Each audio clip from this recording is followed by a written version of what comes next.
September 2nd, 1945.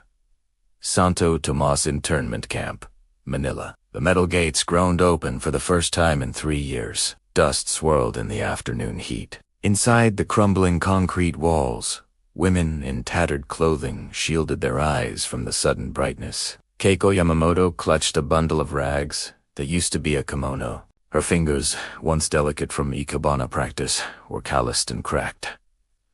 She had learned to expect nothing, to want nothing, to become invisible. The Americans, she whispered to herself, they will execute us. That is what we were told. That is what must happen now. Those words were about to become the greatest lie she'd ever been taught. Through the gates came not soldiers with rifles, but women in pressed uniforms. Red Cross nurses. Their shoes were intact.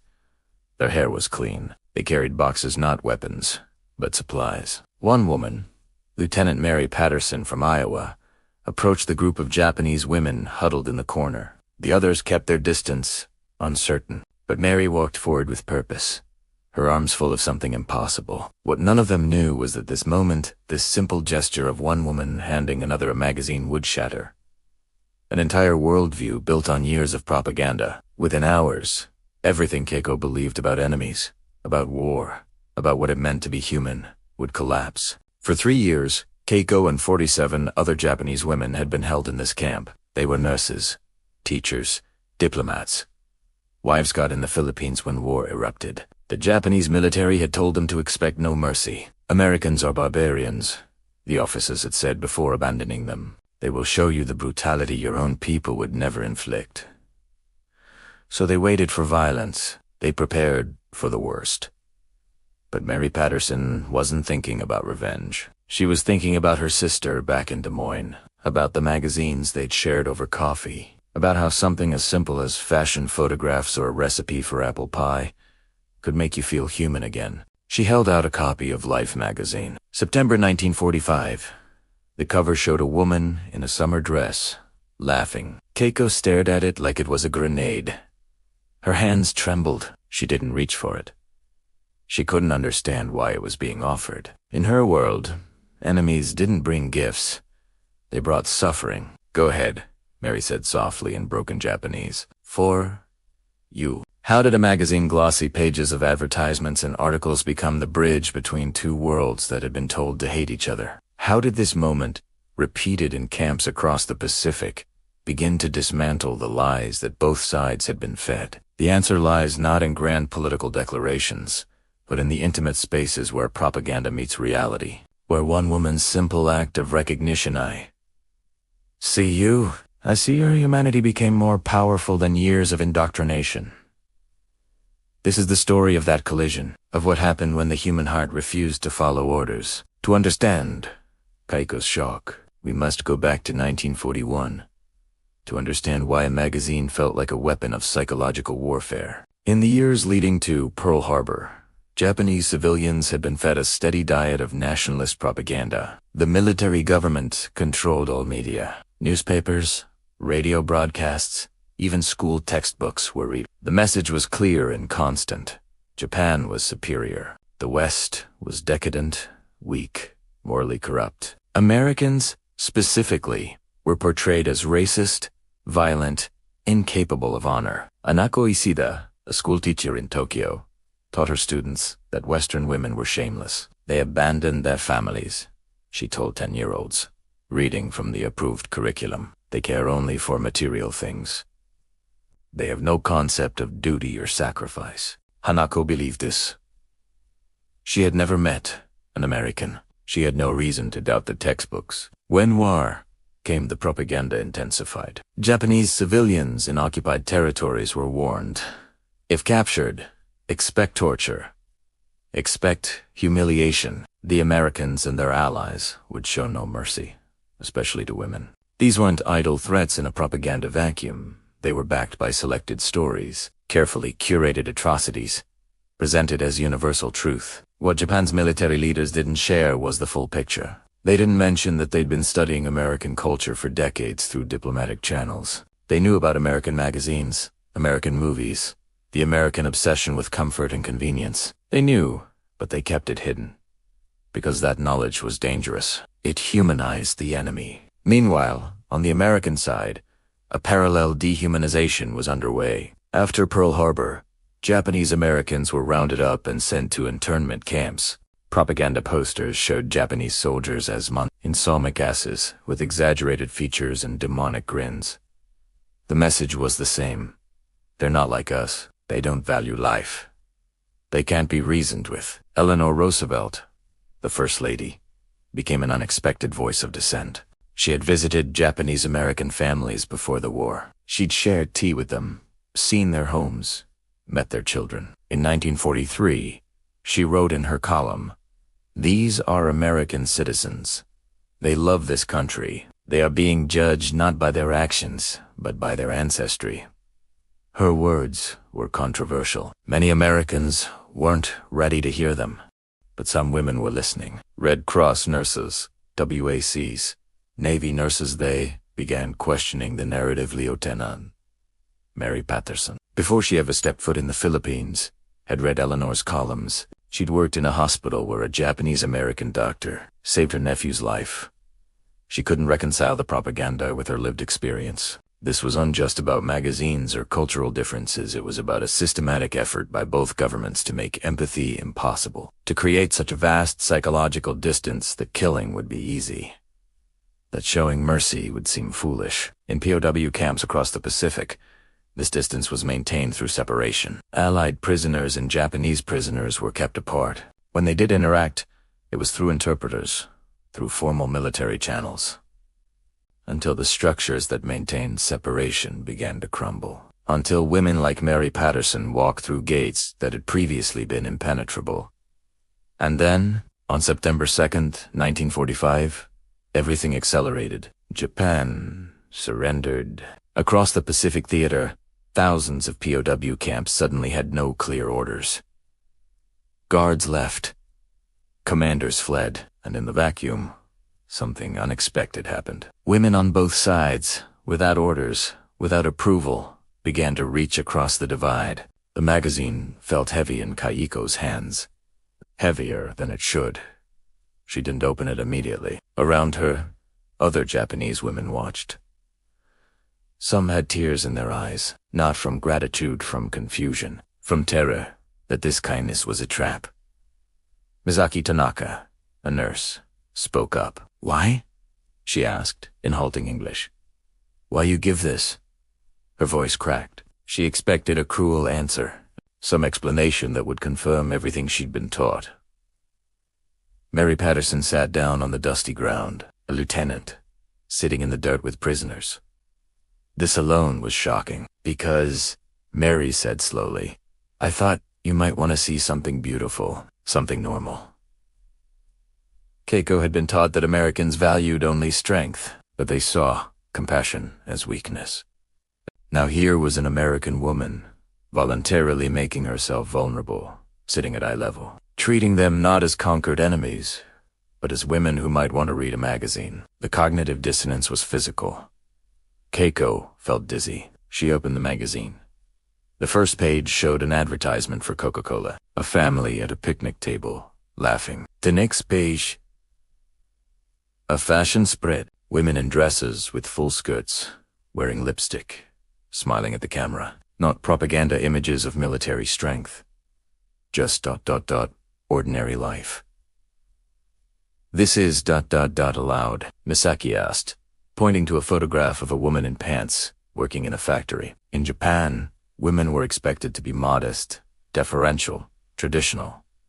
This image of female independence contradicted everything. Mary nodded. Women worked in factories during the war, built planes, ships, everything. Had to, with the men overseas. Keiko had been told American women were frivolous. Here was evidence of the opposite. American women had fought, worked, sacrificed, just like Japanese women. The parallel was impossible to ignore. Then Keiko turned to an article about war brides, American soldiers marrying European women, bringing them home to America. The article was sympathetic, even celebratory. It described communities welcoming foreign wives, helping them adjust, teaching them English. They marry ... Enemy? Keiko asked. Her English rusty but sufficient. Former enemies, Mary corrected gently. The war is over. Now we rebuild. This concept that enemy status could end, that humanity could resume, was radical. In the Japanese military's worldview, there was no after. There was only victory or death. Surrender meant eternal shame. The idea that you could be enemies one day and neighbors the next contradicted the entire framework Keiko had lived within. She thought of her brother, a soldier somewhere in the Pacific. Was he dead? Was he captured? If captured, was he experiencing the torture they'd all been promised? Or was he, like her, discovering that the enemy wasn't who he'd been told?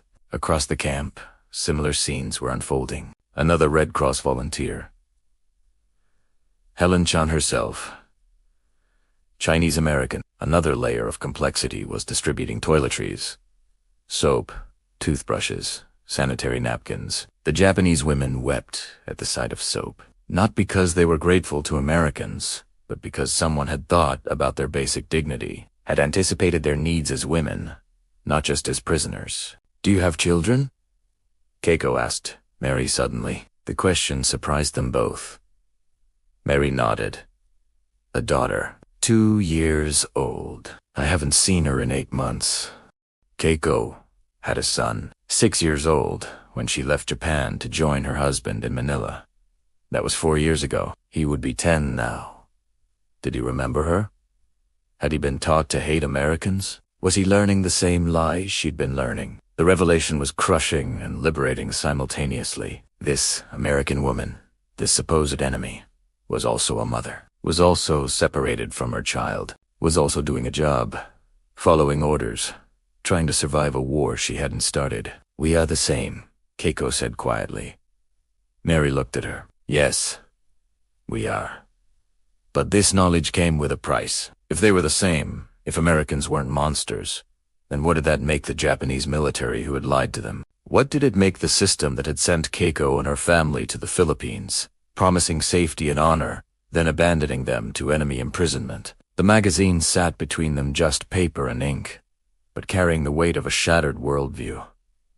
This wasn't an isolated incident. Across Manila, across Tokyo, across every liberated territory, other women were discovering the same truth. The enemy they'd been taught to fear was frighteningly, undeniably human. To understand how propaganda had worked so thoroughly, we must examine the machinery behind it. Both the Japanese and American governments had constructed elaborate systems to control information and shape perception. These weren't accidental biases. They were calculated, strategic campaigns. In Japan, the system started early. The talk, the special higher police, monitored all publications.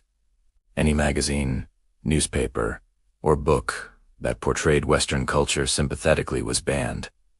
Censors physically cut pages from imported publications. By 1940, ordinary Japanese citizens had no legal access to American magazines, films, or music. The government didn't just discourage exposure to Western culture, they made it literally impossible. Compare this to the American system. While the US didn't ban Japanese cultural items to the same degree, they did something more subtle and perhaps more effective. They flooded the market with anti-Japanese propaganda.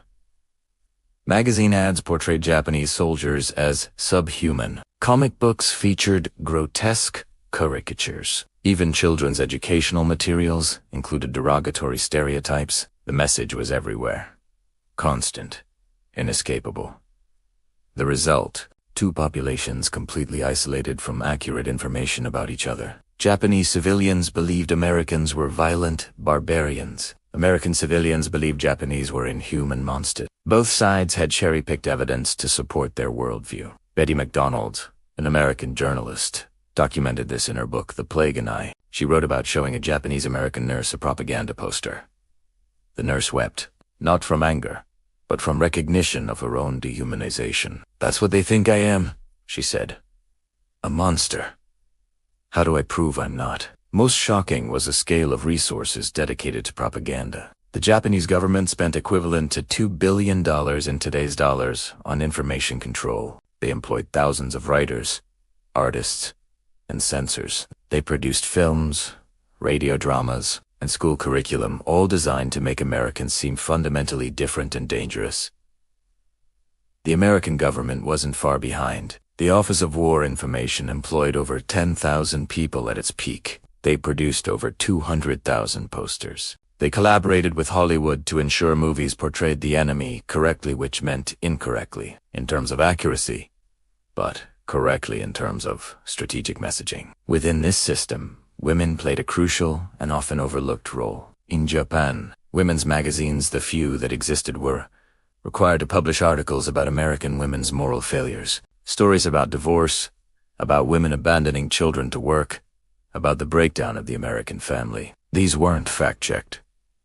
They were designed to make Japanese women feel superior, to make them willing to sacrifice for the war effort because they were defending something precious against something corrupt. Similarly, in America, women's magazines published stories about the brutality of Japanese soldiers toward women. Some of these stories where true atrocities happened, but they were presented as universal, as inherent to Japanese culture, rather than as war crimes committed by specific military units. The distinction mattered. One allowed for the possibility of individual variation. The other painted an entire people as irredeemable. Dr. Ruth Benedict, an anthropologist, was commissioned by the U.S. government to study Japanese culture. Her work, eventually published as The Chrysanthemum and the Sword, revealed complex cultural motivations, deep historical context, sophisticated philosophy. But during the war, her nuanced findings were simplified, weaponized, turned into briefing materials that often contradicted her original intent. The system's weak points were always at the human level. Individual soldiers who captured enemy diaries and read them, finding poetry and fear in love letters, not mindless fanaticism. Nurses who treated wounded prisoners and saw them cry for their mothers in Japanese, but still recognizably human cries. Women on the home front who worked alongside Japanese Americans and couldn't reconcile propaganda with lived experience. These cracks in the narrative were dangerous to the war effort, so they were suppressed. Soldiers were discouraged from keeping enemy personal effects. Nurses were rotated to prevent attachment to prisoners. Japanese Americans were isolated to prevent fraternization. But you can't completely control human empathy, and you especially can't control it in the chaotic aftermath of war's end, when the structures of separation break down faster than new ones can be built. Most surprising were the military chaplains on both sides who, bound by religious conviction, struggled to dehumanize the enemy. Father Patrick O'Malley, a Catholic chaplain with the U.S. Army, kept a journal. Told the men today that Japanese soldiers are pagans, without souls, he wrote. But I keep thinking of the Buddhist chaplains I studied with in seminary. They prayed just like we do. To deny their souls is to deny my faith's core teaching. I am caught between orders and conscience. These were the fractures that made moments like Keiko and Mary's possible. The system was comprehensive, but it wasn't perfect. And in the space between perfection and reality, humanity found a way through. Over the next 3 days, Keiko read that Life magazine cover to cover. She memorized advertisements for products she'd never use. She studied photographs of American homes, modest, wooden houses with front porches. So different from Japanese architecture, but so clearly homes, places where families lived and loved and fought over dinner table conversations. The magazine had an article about a town in Minnesota. Keiko thought about her own town in Japan, Yokohama, before she left. Before the war consumed everything, there had been memorial services. Different ritual, same grief. The mothers' faces looked the same everywhere, she realized. Loss was loss regardless of which flag you saluted. Mary Patterson visited again the next day. She brought more magazines. Harper's Bazaar, Good Housekeeping, National Geographic. But she also brought something more vivid. She sat with the Japanese women. Didn't interrogate them. Didn't preach. Just sat.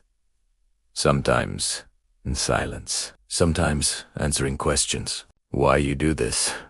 Misaki asked again. The question beneath the question. Why aren't you cruel? Mary took a long time to answer. My father fought in World War I, she finally said. He came back, ... broken. Not physically. Spiritually. He said the worst part wasn't the fighting. It was what they made him believe about the enemy. That they were monsters. And then, after the war, he met German immigrants in our town. Good people. He realized he'd been shooting at people who were just like him. It haunted him until he died. She looked at Keiko. I didn't want to carry that haunting. I didn't want to participate in making anyone believe lies that would torture them later. So when I had the chance to show kindness, I took it. Not because you deserve it, or don't deserve it, but because I deserve to live with myself after this war ends. This reasoning was so foreign to Keiko's framework. In Japanese military culture, personal spiritual health was secondary to duty. You did what you were told, regardless of the cost to your conscience. The idea that an individual might prioritize their own moral clarity over orders was almost incomprehensible. But Keiko was beginning to understand it. She faced her own impossible choice. She could cling to the worldview she'd been taught Americans are barbarians. This kindness is an aberration or a trick. Or she could accept the evidence in front of her eyes and rebuild her entire understanding of the world. The first option was easier. The second option meant confronting a devastating possibility that her government had lied to her, that the war she'd supported, the sacrifices she'd made, the separation from her son, all of it had been based on false premises. One evening, Keiko found herself alone with her thoughts and a pile of magazines. She looked at a Coca-Cola advertisement again. A family at a picnic. The father was a soldier on leave. The mother was laughing. 2 children played with a dog. It was pure propaganda, of course selling a product, selling an idealized vision of American life. But even propaganda revealed truth. It revealed what a culture valued, what they aspired to. And this advertisement valued the same things Keiko valued. Family. Peace. Simple pleasures. Time together. She wept then, finally. Not from sadness. Exactly. From the overwhelming weight of recognition. She'd spent 3 years hating an idea of Americans that had never been real, and in that hatred, she'd clung to her identity, her purpose. Now that hatred was dissolving, and she didn't know who she was without it. Helen Chun, the Chinese-American Red Cross worker, found her crying. Helen had her own complicated history. Her family had fled Japanese occupation of Shanghai. She had every reason to hate Japanese people. But she sat beside Keiko and said nothing, just offered presence. I hate you, Keiko said in English, not with venom, with confusion.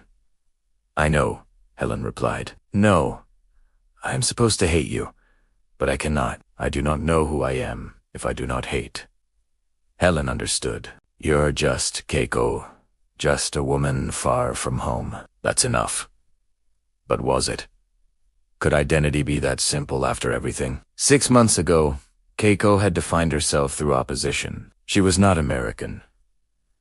She was not weak. She was not fooled by enemy propaganda. Now, she was none of those things, and all of them simultaneously. She was Japanese and discovering that didn't mean what she thought. She was strong and discovering that strength didn't require hatred. She was surrounded by evidence that undermined every certainty she'd ever held. But this knowledge came with a price. 2 of the Japanese women in the camp refused to look at the magazines. They called Keiko a traitor for accepting them. They said she was weak, that she'd been corrupted by enemy lies. The small community of Japanese women began to fracture. Some, like Keiko, were opening to new possibilities. Others doubled down on old certainties. The only thing they had left to hold on to. Keiko understood them. Part of her wanted to join them. It would be easier to reject everything, to call it all propaganda, to wait for rescue by Japanese forces that would validate their worldview. But rescue wasn't coming. The war was over. Reality had to be faced eventually. She chose reality, chose transformation, not because it was comfortable, but because the alternative living in willful ignorance would hollow her out from the inside. Keiko's experience wasn't unique. Across the Pacific Theater, wherever Japanese and Allied women came into contact after the war's end, similar moments were unfolding. Each was personal, intimate, and collectively they represented a massive, unplanned psychological shift. In Singapore, another internment camp held 38 Japanese women, mostly businessmen's wives. When British Red Cross nurses arrived with supplies, they brought not just magazines but musical recordings. Glenn Miller, Bing Crosby, jazz standards. The Japanese women were stunned. They'd been told American music was discordant noise, evidence of cultural decay. Instead, they found it beautiful, moving, structured. Yumi Sato, a piano teacher, wept listening to Gershwin. This is ...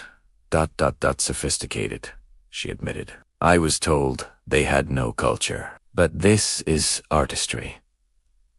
The British nurses were equally surprised. They expected Japanese women to be cold, fanatical. Instead, they found music lovers, mothers missing children, women who cried at the same songs. Nurse Elizabeth Morrison wrote in her diary, "These are just women. I keep having to remind myself we were enemies. It doesn't feel true anymore." In Tokyo itself, the transformation was even more dramatic. American occupation forces included Women's Army Corps members. They were supposed to maintain professional distance. But in the chaos of post-war Japan, official protocol broke down quickly. WAC Lieutenant Sarah Jensen found herself in charge of distributing food rations in a neighborhood devastated by firebombing. The Japanese women in the ration line were skeletal, exhausted, clutching hungry children. Sarah had lost her brother at Iwo Jima. She had every reason to hate Japanese people, but standing there, watching a mother try to soothe a crying baby while waiting for rice rations, Sarah felt something shift. "They're starving," she wrote to her sister back home. "The children are starving. I can't hate a starving child. I can't celebrate this suffering. Whatever their government did, these civilians are paying a price they didn't earn." Against regulations, Sarah started bringing small gifts, a bar of soap, a tin of jam, and yes, magazines. American magazines showing post-war prosperity, but also showing American women's concerns about returning soldiers, about rebuilding, about grief and loss. The Japanese women couldn't read English well, but they could look at photographs. They could see emotion on faces. They could recognize shared humanity. Not everyone welcomed this change. In Osaka, Army Captain Douglas Mitchell discovered his troops fraternizing with Japanese civilians, including several soldiers who developed friendships with Japanese women. He ordered immediate cessation of all unnecessary contact. "These people are not your friends," he announced at formation. "They celebrated when Pearl Harbor was bombed. They cheered when our boys died. Remember that?" But one of his own soldiers, Private Tom Rodriguez, pushed back. "Sir, I've been talking to Mrs. Nakamura. She runs the laundry. She'd lost 2 sons in the war. She didn't celebrate. She's just ... She's just a mother who lost her sons, like my mother lost my brother." Captain Mitchell had no response. That didn't sound hollow. The official line maintained separation. Remember, their former enemies was crumbling under the weight of daily human interaction. For Aiko Matsumoto, the price was higher. She had been a radio personality in Tokyo, broadcasting propaganda during the war. Her voice had reached millions, telling Japanese listeners about American atrocities, about the righteousness of Japan's cause. After the war, she was arrested. She expected execution. Instead, she was put to work translating for occupation forces. One of her first assignments was translating Women-S Magazine's American, publications being distributed to Japanese women as part of democratization efforts. Aiko sat in a small office, dictionary in hand, translating articles about women's suffrage, about women's education, about career opportunities for women. Everything she translated contradicted what she'd said on the radio. The article about American women's war work described sacrifice, described community, described exactly the values Aiko had claimed Americans lacked. She was translating evidence of her own lies. "I was given a script," she told the American officer supervising her work. "I didn't write it. I just read it." The officer, Lieutenant Barbara Harrison, looked at her. "Did you believe it?" Aiko considered lying. Then, "Yes, I believed it. I wanted to believe Japan was special, that we were different. Better. Now I don't know what I believe." Barbara handed her another magazine, Life, September 1945. The same issue Mary Patterson had given Keiko in Manila. "Translate this," Barbara said. "All of it. Every word, every advertisement, every article. And when you're done, tell me if you still believe Americans are barbarians." Aiko spent 2 weeks on that single magazine. She translated an article about returning veterans struggling with trauma, an article about racial tensions in America not hidden, but openly discussed, debated, an advertisement for washing machines that promised to give women more free time, another article about the atomic bomb, written with horror and moral questioning. What struck Aiko most was this: Americans were willing to question themselves, to publish dissenting opinions, to admit uncertainty. Japanese media during the war had been monolithic, certain, absolute. This magazine showed a culture comfortable with ambiguity, with multiple perspectives, with ongoing debate. "You doubt yourselves," Aiko said to Barbara. "Constantly," Barbara agreed. "But you still won the war." Maybe because we doubt ourselves. Maybe certainty is the more dangerous thing. This concept that strength could coexist with uncertainty, that questioning might be more powerful than blind faith was revolutionary. And it spread, not through official programs or government mandates, but through conversations between women, in laundries and ration lines, in translation offices and internment camps. One magazine, one conversation, one recognition of shared humanity at a time. Not everyone welcomed these transformations. On both sides, forces resisted the dissolution of wartime identities. In Japan, nationalist groups formed quickly after the surrender. They called themselves preservationists, defenders of Japanese culture. What they were actually defending was the pre-war hierarchy, the gender roles, the rigid social structure that had been justified by the war effort. American women with their magazines and their independence represented a threat to all of that. Propaganda leaflets appeared in Tokyo neighborhoods. "American women are not your friends," they proclaimed. "They come to destroy traditional family. They bring poison of Western individualism." These leaflets specifically targeted the magazine distribution programs. They called the magazines psychological weapons designed to make Japanese women dissatisfied with their proper roles. Ironically, they were partly correct. The magazines did make women question things. Tomoko Ito, a housewife in Yokohama, saw an advertisement for a women's university in the US. She'd never considered that women could attend university. The concept was available in Japan, but only for elite families. The advertisement showed women of various backgrounds, studying medicine, law, engineering. Tomoko began asking questions. Why couldn't she pursue education? Why was it assumed she'd marry young and dedicate herself exclusively to domestic duties? These questions threatened the existing order. Nationalist groups responded with intimidation. Women seen accepting magazines from American sources were labeled traitors. Some had their homes vandalized. The message was clear: maintain the old ways or face consequences. But the opposition wasn't purely ideological. It was also practical. Many Japanese men returning from the war came back to find their wives changed. Women who'd managed businesses during the war didn't want to give up autonomy. Women who'd survived starvation and bombing had developed resilience. They weren't eager to surrender. The magazines represented and reinforced these changes. Hiroshi Tanaka returned from a POW camp in Australia to find his wife, Sachiko, reading American magazines and attending English lessons offered by occupation forces. He was furious. "You're forgetting who you are," he said. "You're becoming American." Sachiko looked at him.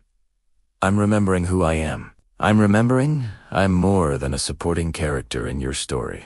That conversation happened in thousands of homes, and sometimes it ended badly. Divorce rates in post-war Japan, while still low by Western standards, increased dramatically. Many attributed this to American influence, to the corruption of traditional values. But perhaps it was simpler women had tasted independence and couldn't unknow that taste. On the American side, the opposition was different but equally strong. Conservative politicians and religious leaders worried about American servicewomen being corrupted by prolonged exposure to foreign cultures. There were calls to bring all military women home immediately, to end their service, to return them to domestic roles. Senator Howard Mitchell spoke on the Senate floor.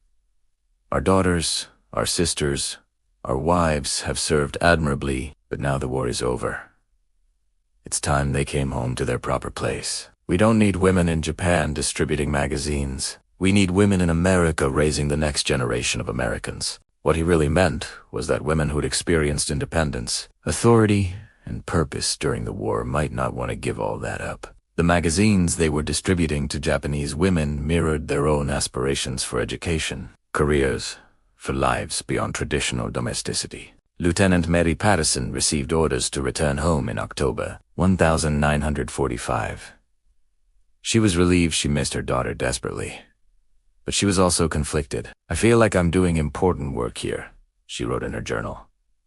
"Not military work, human work," showing these women that everything they were told about us was a lie, and in doing so, questioning everything I was told about them. When she returned to Iowa, she found the welcome complicated.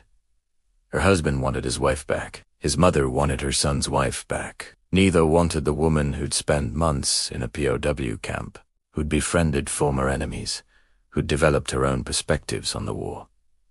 Mary tried to explain over Sunday dinner. "These Japanese women, they're just like us. They were lied to, just like we were lied to. They love their children. They want peace. Their mother-in-law cut her off.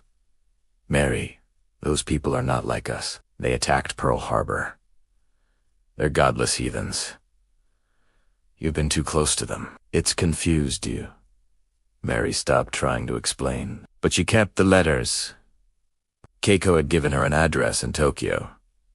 They began corresponding, carefully worded letters, in English, discussing nothing political, just recipes, child-rearing challenges, the weather, but underneath, an understanding we see each other. We refuse to unsee. The moment came when even official channels couldn't ignore the transformation happening on the ground. General Douglas MacArthur, overseeing the occupation of Japan, received reports about the magazine distribution programs. Some military advisors recommended shutting them down, arguing they were causing more harm than good by raising expectations and disrupting traditional structures. But MacArthur surprised everyone.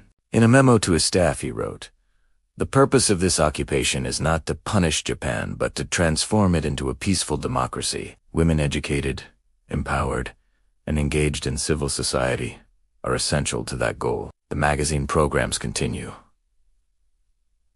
It wasn't a ringing endorsement of women's liberation, but it was recognition that the old order couldn't simply be restored, that women on both sides had been changed by the war, and trying to force them back into pre-war roles would fail. Still, the resistance persisted. Would persist for decades. The tension between transformation and restoration, between change and tradition, would define the next generation. December 1945. 3 months after that first magazine was placed in Keiko's hands, the Santo Tomas camp was being closed. The Japanese women were being repatriated to Japan, but Japan wasn't the country they'd left. Keiko stood in line for the transport ship, her few possessions in a cloth bundle. She'd kept one magazine, Life, September 1945. Dog-eared now. Certain pages read so many times, the paper was soft as fabric. Mary Patterson came to say goodbye. Against protocol, Tay and Bersit, 2 women who'd been defined as enemies hugging in the Manila harbor. Other soldiers watched, uncertain how to respond. Was this treason, fraternization, or just humanity? "Will you be all right?" Mary asked. Keiko didn't know. She was returning to a country that had surrendered, that was occupied, that was supposedly being transformed. But she was also returning with a transformed mind. She'd seen too much, understood too much, to slip back into her old life. And then Mary handed her something. A care package. Inside, more magazines, lipstick, soap, chocolate, and a letter of introduction to a women's education program in Tokyo, run by American occupation forces. "If you want to learn English properly," Mary said, "if you want to teach other women what you've learned." Keiko looked at the package, at Mary, at the possibility being offered. Why? She asked one more time, the question that had defined their entire relationship. Because you're going to help rebuild Japan. And Japan needs women who understand that former enemies can become friends, who understand that peace isn't just the absence of war, it's the presence of connection. The ship, returning to Yokohama, Keiko wasn't alone. 47 Japanese women, all from Santo Tomas, all returning home. Some had accepted the transformation. Others still clung to old certainties. They argued during the 2-week voyage, fierce debates about what they'd witnessed, what it meant, what they'd do once home. Misaki, the nurse, had become one of the most vocal advocates for change. "We can't pretend we didn't see what we saw," she argued. "American women are educated. They speak their minds, they work, they vote, and their country is stronger for it, not weaker." We were lied to. Akiko, an older woman who'd been a teacher, disagreed. "America won because they're bigger, richer, more ruthless. Not because of their women. We should maintain our traditions. They're what make us Japanese, so we should go back to being silent." Misaki challenged. "To accepting whatever men tell us, to teaching our children the same lies we were taught." The debate had no resolution, but it revealed how deeply the encounter had affected them all. Even those resisting change had been forced to articulate why they valued tradition, to defend positions they'd previously taken for granted. When they arrived in Yokohama Harbor, the city was unrecognizable. Not just the physical devastation, though. That was shocking enough, but the psychological landscape. American flags flew alongside Japanese ones. American soldiers patrolled streets. American women in Red Cross uniforms staffed aid stations. Keiko stepped onto the dock, carrying her bundle and her carefully preserved magazine. An American double-ack, maybe 20 years old, was checking papers. She looked at Kako's documents, stamped them, then noticed the magazine. "Hey, that's the issue with the picnic on the cover," the WAC said, smiling. "That's a good one. There's a recipe for apple pie in there. That's my mom's favorite." Keiko nodded, overwhelmed. Here, in Japan, on Japanese soil, an American woman was talking to her about pie recipes. The surrealism of it was almost too much, but then she understood. This was the new reality. This mixing, this strange hybrid existence. Not quite peace yet, but not war. Not quite friendship, but not enmity. Something unnamed and uncertain. What no one had known was that this moment, this awkward, imperfect, uncomfortable mixing of former enemies would become the foundation for one of the most successful post-war transformations in history. Japan would become a democracy. Women would gain the right to vote.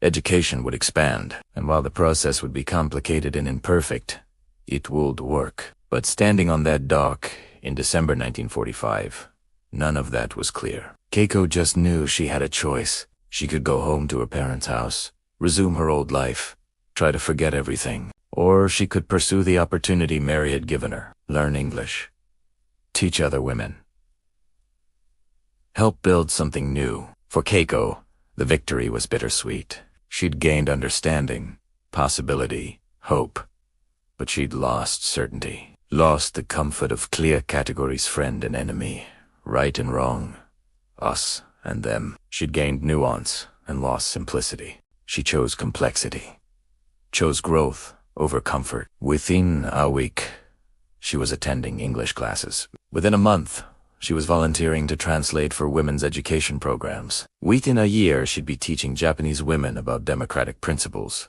using translated articles from American magazines as her texts. The immediate changes were measurable. By 1947, 2 years after the war's end, over 2 million Japanese women had been exposed to American magazines through distribution programs and English education centers. The occupation forces, initially skeptical about these programs' strategic value, began to see them as essential to democratization efforts. Japanese women gained the right to vote in 1945, one of the first reforms implemented during occupation. The first national election where women could vote took place in April 1946. 39 women were elected to the Diet, Japan's parliament. 39.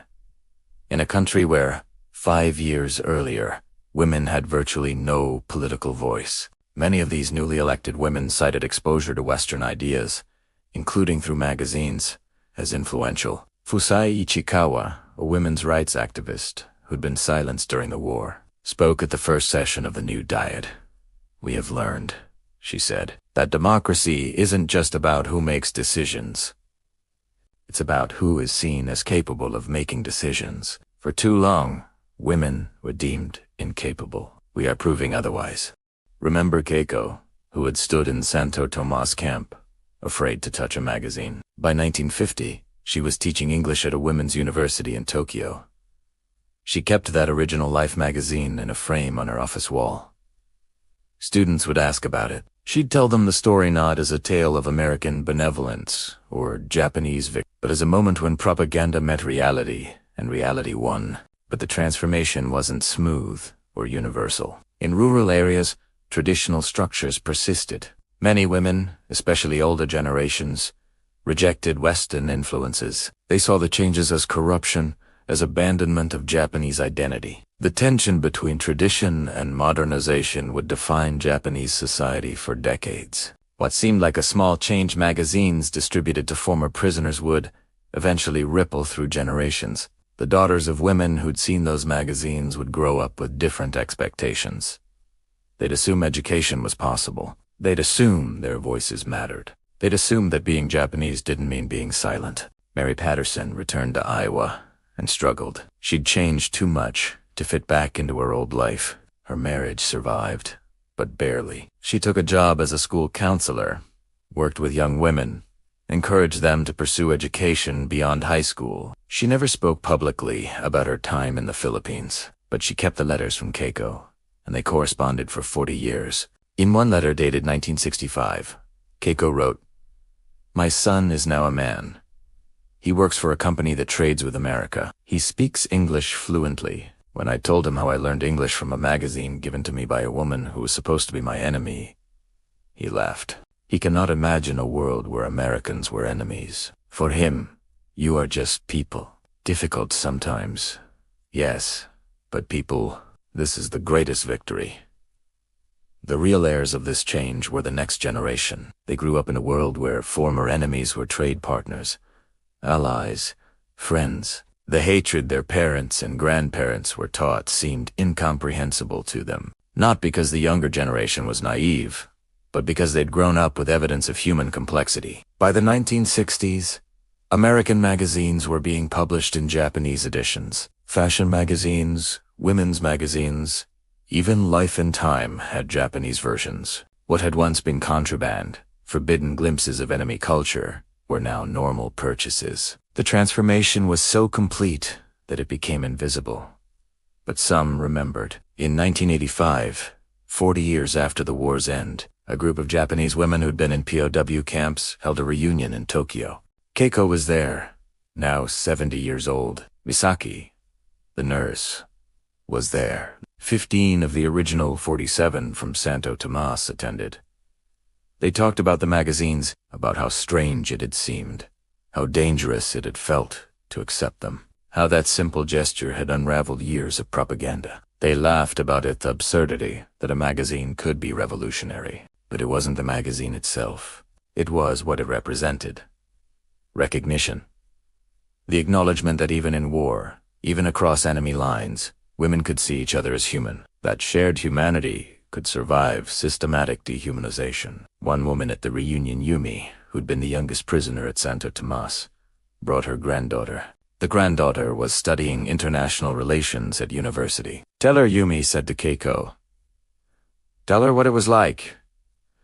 Keiko looked at this young woman, 20 years old, fluent in English, confident, planning a career in diplomacy. How could she explain what it felt like to believe the world was one way and discover it was entirely different? How could she convey the terror and liberation of that moment? "We were taught to hate," Keiko said simply, "and then we were shown kindness." It broke something, but what it broke needed to be broken. The granddaughter nodded, but Keiko could see she didn't fully understand.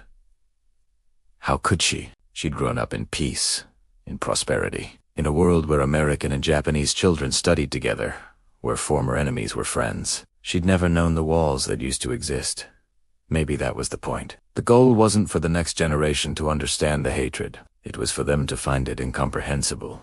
Today, Santo Tomas internment camp, where Keiko first touched that magazine as a university. The buildings have been repurposed. Students walk through courtyards, where prisoners once waited for news, for food, for the war to end. There's a small plaque commemorating the camp's history, but mostly, it's just a place where young people study, laugh, plan their futures. The specific geography of hatred has been transformed into the space for education.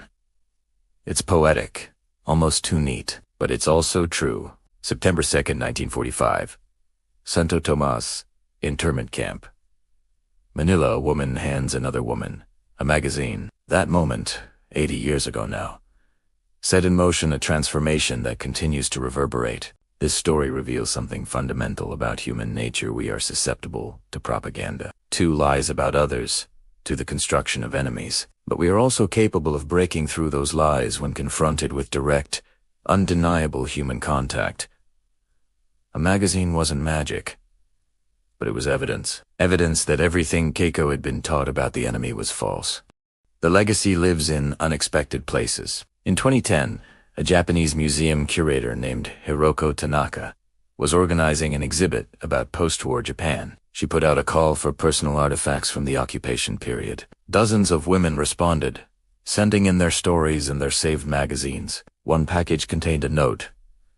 This magazine was given to my mother by an American nurse in Manila. My mother kept it her entire life. She told me it was the first time she realized Americans were human. She said it saved her from spending her life in hatred. The magazine was in tatters, held together with tape, but Hiroko preserved it. It's now in the exhibit, with a note beside it. Thousands of schoolchildren see it every year. They don't fully grasp its significance, how could they? But they absorb the lesson. Enemies can become friends. Hatred can transform into understanding. Few know that the magazine distribution programs were never official policy. They weren't mandated by military command or government directive. They were individual women making individual choices. Mary Patterson wasn't the only one. There were hundreds of Red Cross nurses, WAC officers, civilian volunteers who decided, independently, that showing kindness was more important than maintaining enemy distinction. The system tried to claim credit later, of course. Official histories of the occupation mention women's education programs, democratization efforts, cultural exchange initiatives. But the truth is messier and more beautiful. The transformation began in small moments, person to person, before any official program existed. Women on both sides chose connection over division. You can see the physical legacy today. Women's universities in Japan that were founded during the occupation period. Libraries stocked with American magazines from the 1940s and 50s, preserved as historical artifacts. The first generation of Japanese women to vote are grandmothers.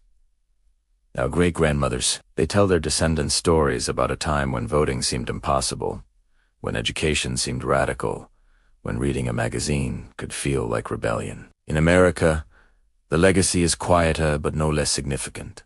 The women who served in the Pacific, who participated in Reconstruction, who saw firsthand the humanity of former Amnesty, came home changed. They pushed for civil rights, for women's rights, for peace movements. They'd seen what propaganda could do. They'd seen how easily populations could be manipulated into hatred. They became skeptical of official narratives, questioning of government statements about enemies. Mary Patterson's daughter, who'd been 2 years old when her mother left for the Pacific, grew up hearing stories. Not dramatic war stories, but stories about ordinary women in extraordinary circumstances. When she was old enough, her mother told her about Keiko, about the magazines, about the moment everything changed. What I learned, Mary told her daughter, was that the enemy isn't who they tell you it is.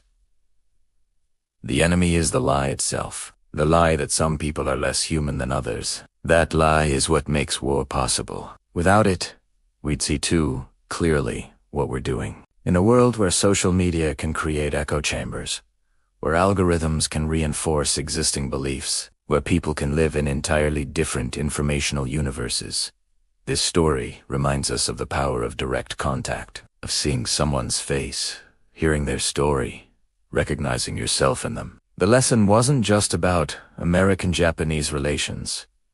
It wasn't even just about war and peace. It was about the fundamental human capacity to override programmed hatred when confronted with individual humanity. Keiko didn't stop hating Americans because of political arguments or intellectual persuasion. She stopped because she met Mary, because she saw kindness where she'd been promised cruelty, because reality contradicted ideology so sharply that ideology collapsed. This pattern has repeated throughout history. Former enemies who meet face to face often discover their humanity. What makes the Santo Tomas story unique is how simple the catalyst was. Not a dramatic rescue or shared danger. Just a magazine. Just one woman thinking another woman might want to read something beautiful. Keiko would later write in her memoir, published in Japan in 1975, "That magazine didn't teach me about America. It taught me about lies. It taught me to question everything I was told about enemies, about my own country, about myself. It taught me that the most dangerous thing in the world isn't war, it's unquestioned certainty."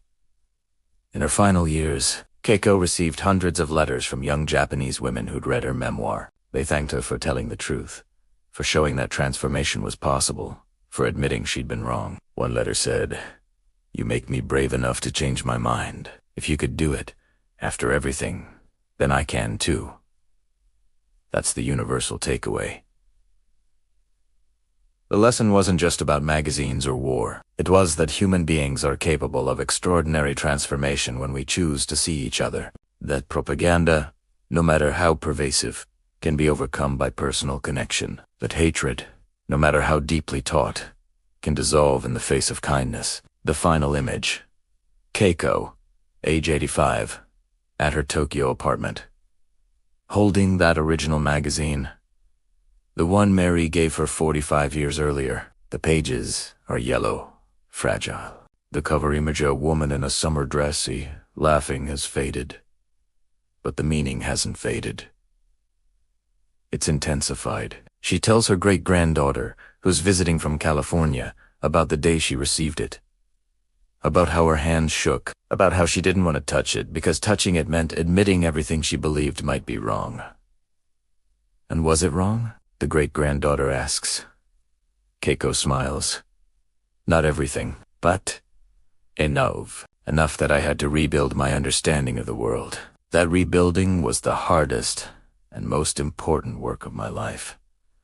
She hands the magazine to her great-granddaughter, whose mother is American, whose father is Japanese, whose life is a testament to the transformation that began in Santo Tomas 80 years ago. Keep this, Keiko says. Remember that hatred is taught, and what's taught can be untold. One person, one gesture, one magazine at a time. The lesson is simple but not easy. We are all more human than we are different, and recognizing that humanity, especially in those who are taught to hate, is the most radical and necessary act we can perform.